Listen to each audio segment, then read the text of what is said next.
Right now, it's State Representative Matt Hall, our 63rd State District Representative. Good morning, Matt. Hey, good morning, Tim. Nice to see you again. A lot going on. The president was in Grand Rapids. You were up there to meet him. I was, as you know, I was Donald Trump's campaign chairman for this area. I fought for him, and the president remembers his friends. So I was grateful to have the opportunity to speak with him again when he was here a couple weeks ago. I greeted him on the tarmac in Grand Rapids, and I told him what a great job he's doing, that I appreciate his work for manufacturing in Michigan, and that I, again, will be a leader to help him win Michigan and remain our president, because I think he's done such a great job, Tim. See if you can get him to get that missile base built over there in Battle Creek. It's a good suggestion. I'll bring it up. That would be a really great thing, and I don't know what the holdup is there, but I keep hearing we're not out of it. Yeah, and as you know, I was there when he was talking to those congressmen about funding for the Great Lakes, and so he kind of makes some of those decisions quickly at times. So I had a good point. A lot of times people take what the president says and they really run with it. And I stand back and I think, you know what? It's just a negotiation, you know? I mean, when he says he's yanking all the money for the Great Lakes, there's something else going on there, I think, you know, because then when he talked to leaders here, he assured them that he would not leave the Great Lakes unprotected. That's right. What I observed is that President Trump cares about Michigan. He remembers what Michigan did to put him in the White House, and he listens, and he's trying to do what the leaders here in Michigan are asking him to do. And so when he found out that how important the Great Lakes funding was to our congressional delegation, he quickly took that position to support it. So I hear him listening and trying to do the best thing for the people of Michigan. The new Green Deal keeps being talked about, and I see this weekend House Speaker Nancy Pelosi spent a lot of time backpedaling, trying to kind of reassure people that the Ocasio-Cortezes of the new legislature, you know, are not the prevailing train of thought in the Democratic Party. We'll see, I guess, but this new Green Deal, you came up with a resolution and co-sponsored one about that. Tell us about what that was about. That's right. I introduced this resolution opposing the Green New Deal. It passed the Energy Committee with all of the Republicans voting yes and all of the Democrats, including our local rep Jim Haadsma, voting no.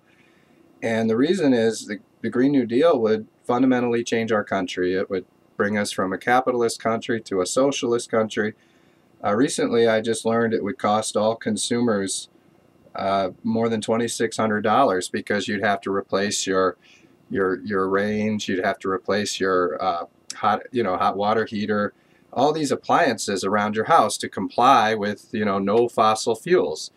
So it would cost us this. It's crippling debt, over $600,000 a family, and this is really just part of the left's plan to get rid of fossil fuels and fundamentally change the country. And it's not realistic. It's going to cost us a lot of money, and that's what they want. They want to make the cost of using fossil fuels so expensive that we have to go to other means of energy for our country. And I oppose it, and that's why I introduced this resolution that passed the House Energy Committee. So where does it go now? Does it go to the full House? Yes, I'm hoping it'll go to the full House soon. And by the way, give these Democrats some credit here in Michigan. At least they had the guts to vote on it. In Washington, the ones who introduced this figured out a way to punt on it. So I'd like to see this go on the record because, I mentioned this before, but, this would decimate our automotive and manufacturing in Michigan. It would basically end cattle farming. I've been to a couple of cattle farms down in Homer recently and, put them out of business. We really should be more realistic about our energy policies and our social policies here in Michigan. Kind of related is the Line 5 deal, and the Attorney General has basically struck down the deal that was made in the legislature back in December to proceed with construction of Line 5 with a tunnel under the Straits of Mackinac. Now, well, what's the status of that now? That's right. You probably remember the Attorney General, Dana Nessel, campaigned on the issue of shutting down Line 5. And now that she's Attorney General, she's come up with a technicality to stop construction on the bridge. And so, Governor Whitmer has stopped that construction. An Attorney General's opinion has the force of law until it's challenged in court. And so I think you'll see it challenged in court because, this ties perfectly into this Green New Deal. And, the issue here is that they want to make the price of energy so expensive that we cannot use fossil fuels, and we'll have to use alternative fuels because that's the only way that it's affordable right now. So if you shut down this pipeline, the estimates I've seen is at least in the short term it would raise gas prices over 50 cents a gallon here in Michigan. It would shut off all the propane it's 85% of the propane in the state goes through this tunnel. So it would shut that off. It would severely reduce the amount of oil coming into refineries in Michigan, and it would really put a squeeze on energy here. And that's what the Democrats want, because they want things like the Green New Deal and alternative fuels, and they want them in an unrealistic time frame, and that's why they propose these sorts of ridiculous policies to enormously drive up energy prices. One of the arguments that I keep hearing against the tunnel for Line 5 and this construction is that, well, it's going to take 8 or 10 years. We could have a disaster by then. But now, how long are they going to tie it up in court? Another year or two before we can even think about construction? And, okay, if we don't do that, what's plan B? That's right. It's going to take a number of years to litigate this in court. And and there's a lot of jobs that'll be lost if we don't build this tunnel. There are a lot of good, hard, labor union jobs up in northern Michigan that would go to construct this pipeline. And I will say that is one problem that Gretchen Whitmer and Jim Haadsma and the Democrats have is that you have the wacko environmentalists in their base fighting with the unions in their base because the unions want this. Mm-hmm. And so I'm hopeful we'll see some kind of a compromise that maybe accelerates this timeline. Maybe we can get it done faster than 8 years, and we can get the governor to go along with this. Because you're right, shutting down this pipeline, getting rid of 85% of the propane coming to our state, and cutting off a lot of the oil that comes into our refineries would really harm our state and our economy, and it'd drive up gas prices a lot. Also, as you're chairman of the House Oversight Committee, and there's been, some discussions about abuse and neglect? Yeah, one of the things I've done as chair of the House Oversight Committee is I brought in Child Protective Services. They failed an audit. It was one of the most egregious failures that we've seen in many years. They're not running their department well. And so I brought them in before the Oversight Committee. I brought them in 4 times, and so I think they know I'm serious. And we are looking at new laws and new policies in the administration to keep children safe from abuse and neglect. These are children who are vulnerable, and we need to help this department come up with those policies. So next week I'll be issuing a report. It'll go to the Oversight Committee with some solutions on how we can fix the laws and the policies of the administration to do a better job of keeping our vulnerable children safe. And I understand you visited the Kalamazoo County Child Protection Services to try and gain some insight on this. What did you find out? I did. I wanted to learn about what faces our workers here in Michigan working in Child Protective Services, because these are noble people. I mean, they've dedicated their lives to keeping children safe, but yet the job isn't getting done. So, yeah, I went, I listened, I ask questions. I try to understand what they're going through so I can help come up with some new laws to help keep children safe here in Michigan. Is there a lot of red tape they face that make it hard for them to do their job?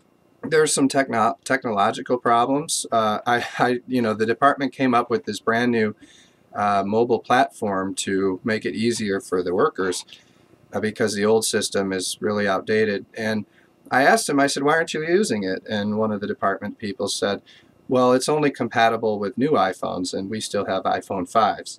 So there are things like that going on. Oh, man. Well, hopefully we can maybe get them some new iPhones. State Representative Matt Hall with us. Briefly, anything going on with the roads, or is people just pushing back and forth trying to see where it's going to go? I mean, the governor said 45-cent gas tax. And by the way, I don't hear anybody else saying this but me, so maybe I'm just wrong. But if you read a little further in the budget, it says 45-cent gas tax increase, but we're going to bypass the Public Act 51 pool of money that's normally for roads. We're going to create a traveled roads in Michigan. And then I looked at an MDOT map, and every one of those, maybe except for the S curve in Grand Rapids, is in Detroit. So I maintain that the governor wants to raise our taxes 45 cents a gallon on gas to fix Detroit's roads. Am I wrong? You're absolutely right. And I heard a state representative Friday, say we need to think more regionally as people of Battle Creek and Kalamazoo about this. But what that means is that we would be paying 45 cents more a gallon, and we'd be getting nothing for that extra 45 cents. And so I'm here because the people of Kalamazoo and Calhoun counties elected me, and I'm supposed to be an advocate for them. And I will only support a plan that brings the money here to Kalamazoo and Calhoun counties. And I'll say this is just another example of the Democrats trying to increase the cost of energy. You know, we talked about the Green New Deal, how that would significantly increase energy prices. We talked about how they want to shut down Line 5, which would jack up the costs. And then on top of that, let's just slap another 45 cents on top. So really, this is in part a policy about raising the cost of energy, making it unsustainable for people, which forces us to these fossil fuels and other environmental policies. But, we need some adults in the room. And so that's why Speaker Chatfield and Senate Majority Leader Shirkey are working to craft a plan. But in the House, there's 58 of us that are Republicans. And so you have 58 voices. And so what the Speaker has said is we need a plan that starts at the bottom and goes up. So he's looking to me and other leaders in the House to provide him with our ideas. And where do I get those ideas? I get them from my constituents. I listen to my constituents. I want to hear their ideas. So I encourage you to call me. Call my office. It's 517-373-1787. Email me at matthall@house.mi.gov. Let me know your ideas on how to fix the roads, because we're going to have a plan very shortly, and it's going to be really a bottom-up grassroots plan from the people of Michigan. In fact, they could go over and sound off this morning as you got coffee hours, 9 to 10:30 over at Victory Life Church. That's right. I want to be accessible to my constituents, and that's why I'm there to listen today at Victory Life Church and bring their ideas to Lansing today from 9 to 10:30 at Victory Life Church in Emmett Township. You were over in Marshall, was that last week before? The senior fair was over there, and you met a lot of people. I did. I was there. It was awesome. And, I will say, I think you are the only person, Tim, who's talking about the fact that this would take all the money and give it to Detroit. But those people at the senior fair knew. They brought that up to me. They knew. And they also knew that 40% of this isn't going to roads, that it's going to grow government. So they're listening to you and they're listening to Rank, and I was encouraged by that. And it was so great to spend time with hundreds of seniors in Marshall and listen to their ideas and be their representative. When you drop by Tenneco over there, a lot of people work there. That's right. There's 925 people at Tenneco, and they make exhaust systems for trucks like the F-150, and they understand what would happen if the Green New Deal went into place. It'd probably put them out of business. But they do some great manufacturing there, and I'm a big supporter of Tenneco and growing manufacturing in our state. Talk a little bit while we still have a couple of minutes about the sanctuary city. Now you have co-signed on a resolution regarding that. Tell us about that. Yeah, I co-sponsored a resolution opposing sanctuary cities and sanctuary counties here in Michigan. It's a dangerous policy. I think you see lately in the federal press, as soon as President Trump probably jokingly threatened to move these people to sanctuary cities, all of a sudden the sanctuary cities got real nervous. They didn't like that idea. Why? Because it's dangerous. These are lawbreakers, some of them, and there's some dangerous people here. And so what we're saying is, local governments should not be telling police officers not to do their job. I think it's important. We have laws for a reason, and they should enforce our federal immigration laws. So places like Kalamazoo County, these welcoming cities and counties, there need to be some consequences for abandoning the laws. And, I heard Jim Hodsma on here on Friday say, well, I'm in Lansing focused on the important things, and I didn't come here to do this. You know what? I looked him up. You know how many bills he's introduced him? 0. Okay? He's never introduced a bill. So when I hear these guys say we should be focused on these other issues, well, why aren't they leading on them? Because I'm doing something for the people in my district. I'm fighting sanctuary cities. I'm fighting the Green New Deal. I'm working on a solution for our roads and a number of other issues. And when I hear these Democrats grandstand and say, oh, these guys are focused on the wrong issues, well, what's your plan? What are you going to do? Because I'm not seeing it here. That's why I'm fighting for my constituents to protect our cities and counties from these illegal aliens.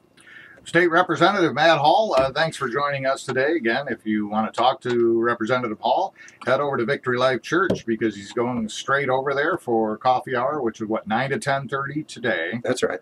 And if people do want to get a hold of you and they can't make it today, what should they do? Please call my office. It's 517-373-1787. You can email me at matthall@house.mi.gov. And, you go to my website. It's repmatthall.com. And I want to be there to listen to my constituents and work hard for the people of Kalamazoo County and Calhoun County. So please contact me so I can bring your ideas to Lansing. Matt, thank you for joining us. We'll catch you next month. Thank you.